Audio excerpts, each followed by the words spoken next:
My name's Ryan Walter, and I'm the president of the Abbotsford Heat American Hockey League team.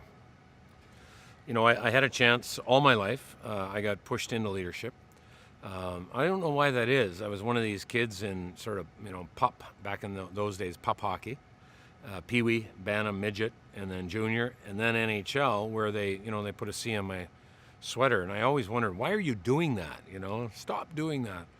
And so I really got to grow up around leadership, have a feel about leadership, not really completely understanding, and I still don't. But I got a chance to go back to school at 45 at Trinity Western University, fabulous university, and I did a master's degree in leadership business. And I think from there, I got a lot better understanding of what leadership is and what leadership isn't. They say, a recent stat I saw said that 86% of our ability to lead comes from our ability to communicate. Now, communication's not all about talking. It's about presence and other things. But I think leadership's also about, your presence, who you are, your ethics, your values, what you do, how you treat people. So yeah, I'm not saying I've got it figured out. I think there's, a lot of people talk about situational leadership, and I think it is different. Inside an NHL dressing room might be slightly different than inside, a corporate arena. And they asked people, what are the 4 characteristics that are most important in the leader that you would willingly follow? Number 1 characteristic was honesty. So, to say that ethics or values or, pieces like that aren't important to leadership would be wrong. I think the other side, of those characteristics, the 4th was honesty, the 2nd was forward-looking. So I'm trying to have a good vision here. And in my lifetime, I really like to look forward.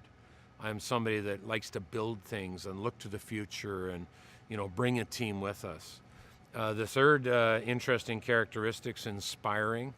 I love to read, so I often gather stories, significant stories, that I try to, attach a principle to. The final characteristic, so honesty, forward-looking, inspiring, and then the 4th is competent. And I think that's an area that I'm certainly growing in.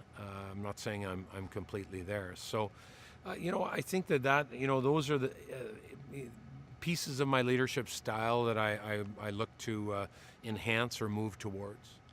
One of the great leadership skills that I've learned, and I have to continue to learn it, is to listen. I'm in the mode where I need information. The greatest leaders in my life ask the best questions. I've got a guy in my life right now who, I've just got to know in the last little bit, and we've had coffee a lot, we've had lunches together. I'm not sure he's ever told me anything. He just keeps asking and asking and asking and asking. Well, what do you do, in the Stanley Cup final when you're in the dressing room before, between period 1 and 2? He's always asking and he's looking for information. I'm amazed at people like that because they have great listening skills. I love looking at where people are at today and then seeing, together, where could we go and how could you grow and how could I grow? And I think that's the part that I love about it. It's about change, and I think if we get scared of change, I think we miss a big part of life. I'm not saying I like change all the time, but I think that change is important to life. And I think if we can move, I think the one thing I've found in great leaders is that they're focused on what they want, not focused on what they don't have. Because I find a lot of people stuck in life. They look in the rear view mirror a lot and they say, oh, I can't believe I did that. No, I can't believe I don't have that. No, I can't believe.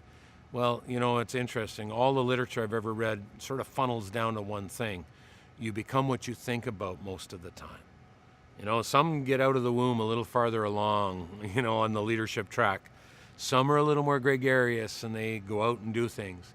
But at the end of the day, all great leaders that I've ever met are leaders or learners. Like they're looking to get themselves and their people to the next level. So I think that everybody is a leader. I don't think there's an excuse. I don't think we could say, no, I'm a follower.